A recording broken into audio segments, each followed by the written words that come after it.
Hello everyone, स्वागत है आपके अपनी यूट्यूब चैनल वाइस सर पर। और आज हम करने के लिए जा रहे हैं कक्षा 9वीं के मैथ का एक्सरसाइज 6.1 और क्वेश्चन नंबर 1 है हमारे पास। तो क्वेश्चन देखो, गौर से देखना, थोड़ा सा फिगर कॉम्प्लिकेटेड ज़रूर है, लेकिन क्वेश्चन बिल्कुल भी कॉम्प्लिकेटेड यानी कि कठिन नहीं लगेगा। आप पूरी वीडियो में बने रहो, हर एक बात यहाँ पर समझ में आने वाली है आसानी के साथ। देखो, क्वेश्चन करे या क्वेश्चन पे जाए उससे पहले 2-3 बातों को हमको यहाँ जान लेना जरूरी है। वो कौन सी बात है? सबसे पहली बात, यदि आप इस तरह से दो रेखा एक दूसरे को काटे, इस तरह से दो रेखा एक दूसरे को काटे, तो ये आमने सामने का कोण जो है ना, ये बराबर होता है। ठीक है, ये आमने सामने का कोण, सिर्फ जैसे कोण 1 है, कोण 2 है, कोण 3 है और कोण 4 है। कोण 1 बराबर कोण 2 और कोण 3 बराबर कोण 4। ये क्यों होगा? क्योंकि शीर्षाभिमुख कोण से। इसका कारण लिखेंगे हम शीर्षाभिमुख कोण से। ठीक है, पहली बात तो हमको ये याद रखनी है। दूसरी बात क्या याद रखनी है हमको? अगर कोई रेखा इस तरह से दिया हुआ हो, मान लो कि ए और बी कोई रेखा है और इस पर किसी बिंदु से एक किरण इस तरह से निकला हुआ हो, ठीक है, तो इस कोण और इस कोण का जो योग होता है ना, वो होता है 100। मान लो ये कोण x है और ये कोण y है, तो कोण x और प्लस में y बराबर हो जाता है 180 डिग्री। ये क्यों होता है? तो इसको बोलते हैं रैखिक युग्म अभिगृत। ठीक है, इसको बोलते हैं रैखिक युग्म अभिगृत। मतलब यदि कोई सीधी रेखा है और उस पर कोई किरण पड़ रहा है, इस तरह से किसी बिंदु से रेखा किसी बिंदु से एक किरण निकल जाए, तो वहाँ पर जो दो साइड में कोण बनेगा वो दोनों का योग कितना होगा? 180 डिग्री होगा, और इसको बोलते हैं रैखिक युग्म अभिगृत। ठीक है, दूसरी बात हो गई। और तीसरी बात जो हमको जानना है, यदि इस तरह से कोई कोण बना है, इस तरह से, मान लो ये x डिग्री है, ठीक है, मान लो ये x डिग्री है, तो बोलेगा x डिग्री का प्रतिवर्ती कोण या पूर्ण युक्त कोण क्या होगा? तो देखो, पूर्ण युक्त कोण का मतलब होता है कि यहाँ से लेकर के यहाँ तक जो एंगल बन रहा है ना, उसको बोलते हैं पूर्ण युक्त कोण बोलते हैं। अब हमको यहाँ से लेके यहाँ तक का एंगल निकालना है, और इसका वैल्यू क्या है? x, यानी कि इस वाले एंगल का वैल्यू क्या है? x है। तो हमको पता है ये पूरा एंगल जो किसी पॉइंट पर बनता है ना, वो 360 डिग्री का होता है। तो यदि हम 360 डिग्री में से यदि x निकाल देते हैं तो हमको क्या निकल जाता है? ये कोण। और इसी कोण को क्या बोलते हैं? प्रतिवर्ती कोण या पूर्ण युक्त कोण। तो ये तीन बातें हमको इस क्वेश्चन में जरूरत पड़ने वाली है, इसलिए इस तीनों बात को यहाँ पर रिमाइंड करना जरूरी था। अब देखते हैं यहाँ से क्वेश्चन को।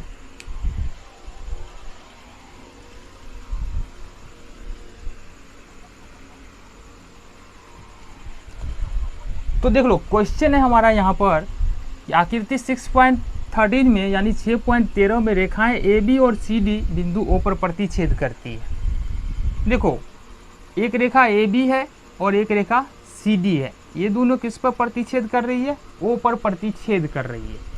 यदि कोण ए ओ सी, किसका बात हो रहा है? देखना, जरा देखना किसका बात हो रहा है? कोण ए ओ सी। अब देखो, कोण ए ओ सी इसका बात हो रहा है, ठीक है। और कोण बी ओ ई, कोण बी ओ ई कहाँ पर है? कोण बी ओ ई, यानी कि ये वाला कोण और ये वाला कोण, ठीक है, ये वाला कोण, इस दोनों का योग कितना दिया हुआ है? 70 डिग्री है। और कोण बी ओ डी बराबर कितना है? यानी कि ये वाला कोण कितना है? 40 डिग्री है। ठीक है, तो यहाँ पर प्रश्न में क्या दिया हुआ है हमको? ए ओ सी प्लस बी ओ ई बराबर 70 डिग्री और कोण बी ओ डी बराबर 40 डिग्री। ये हमने अभी आपको वहाँ पर दिखा दिया। तो हमको ज्ञात करना है क्या है? कोण बी ओ ई। कोण बी ओ ई देख लो कहाँ पर है? कोण बी ओ ई, हमको ये कोण ज्ञात करना है। और प्रतिवर्ती कोण सी ओ ई, यानी कि इस कोण का प्रतिवर्ती कोण। और प्रतिवर्ती कोण क्या होगा? अब ये एंगल हमको सबसे पहले निकालना पड़ेगा, और इस एंगल को निकाल के क्या करना पड़ेगा? 360 डिग्री में से घटाएंगे, तब हमको ये पूरा एंगल यहाँ से लेके यहाँ तक निकलेगा। ठीक है, देखते हैं क्वेश्चन शुरू कहाँ से होने वाला है। सबसे पहले देख लो, हम लिखेंगे चूंकि रेखा ए बी और सी डी एक दूसरे को एक दूसरे को ओ बिंदु पर काटते हैं, ओ बिंदु पर काटते हैं, इसलिए हम लिख सकते हैं एंगल AOC बराबर में एंगल BOD। ठीक है, अब चूंकि एंगल BOD का मान यहाँ पर कितना है 40 डिग्री, तो ये दोनों बराबर किसके हो जाएगा 40 डिग्री। ये क्यों होगा, अभी अभी हम बात कर चुके हैं शीर्षाभिमुख कोण है और शीर्षाभिमुख कोण बराबर होता है, यानी कि दो रेखाओं को काटने से जो कोण बनता है इस तरह से अगर दो रेखा काटा तो ये दोनों कोण क्या होगा, इसको एक मान लो इसको दो, ये दोनों कोण क्या होगा बराबर होगा। तो यहाँ से शीर्षाभिमुख कोण से कोण AOC और कोण BOD क्या हो चुका है बराबर हो चुका है, हमको मिल गया कितना 40 डिग्री। तो हमको यहाँ से क्या पता हो जाता है कि कोण AOC का मान हमको यहाँ से मिल रहा है 40 डिग्री, यानी कि कोण AOC का मान हमको यहाँ से पता हो जा रहा है। अच्छा, यहाँ पर देख लेते हैं हमको निकालना क्या है, हमको निकालना है यहाँ से ये वाला कोण चाहिए। तो हमको तो सिर्फ अभी ये वाला कोण पता है ना, हमको तो सिर्फ अभी ये वाला कोण पता है, हमको चाहिए ये वाला। अच्छा, प्रश्न में क्या दिया ये देख लो, प्रश्न में दिया है, प्रश्न में क्या दिया है हमको देख लो क्या दिया है, कोण AOC और कोण BOE, कोण AOC प्लस कोण BOE ये कितना है हमको, कोण AOC और कोण BOE कितना है 70 डिग्री है। और यहाँ से अभी अभी यहाँ से कोण AOC का मान कितना आया 40 डिग्री, तो यहाँ से 40 डिग्री प्लस कोण BOE बराबर में 70 डिग्री। AOC के जगह पर चूंकि हम 40 डिग्री यहाँ पर निकाल चुके थे, तो 40 डिग्री AOC के जगह पे यहाँ पे रख दिए हैं। अब देखो इस 40 डिग्री को क्या करेंगे, दूसरे बराबर के चिन्ह के दूसरे तरफ ले जाएंगे।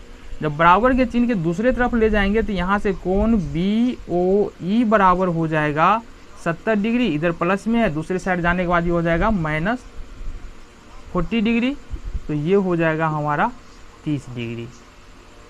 तो हमारा एक मान तो यहाँ से आ चुका है, यानी कि ये पूछ रहा था कोण BOE बराबर क्या है, तो BOE यहाँ से हमको 30 डिग्री आ चुका है।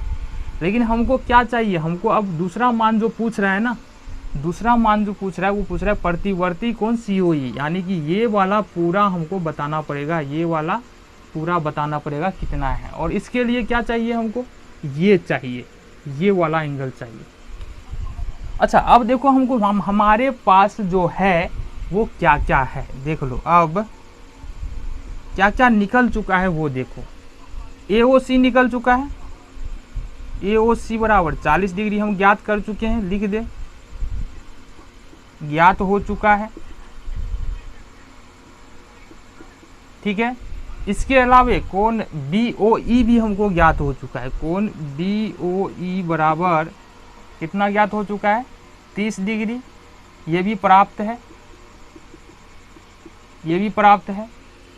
अब हमको देख लो करना क्या है कि हम जानते हैं कि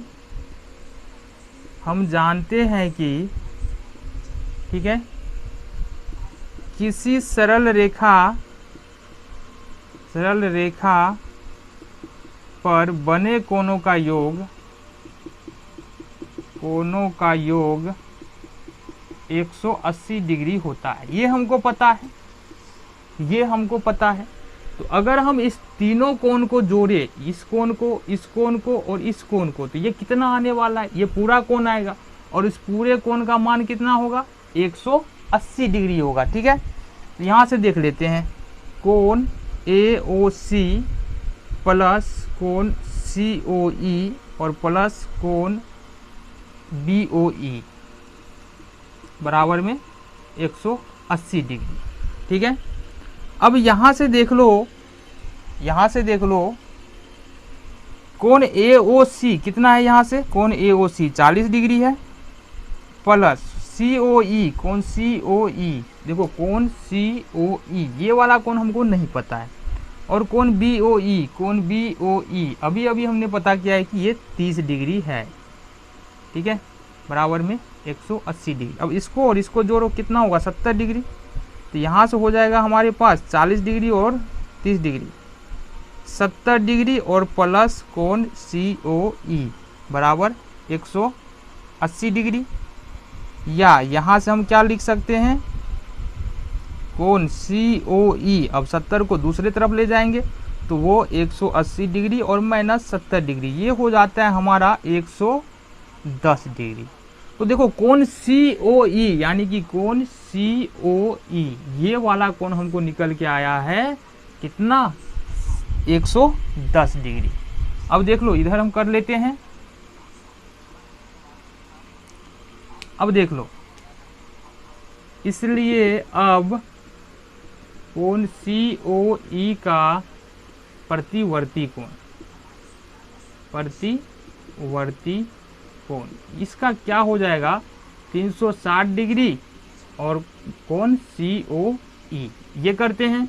तो अब 360 डिग्री कर लो और अभी आपने कितना निकाला है कोण COE का वैल्यू 110 डिग्री, तो यहाँ से 110 डिग्री माइनस कर देना, करो माइनस 0, 6 में से 1 घटाएंगे तो 5 और 3 में से 1 करेंगे 2, तो ये 250 डिग्री। ठीक है, तो इस तरह से हमको यहाँ पर दो वैल्यू पूछ रहा था। पहला वैल्यू किसका पूछ रहा था, यहाँ से हमको ए,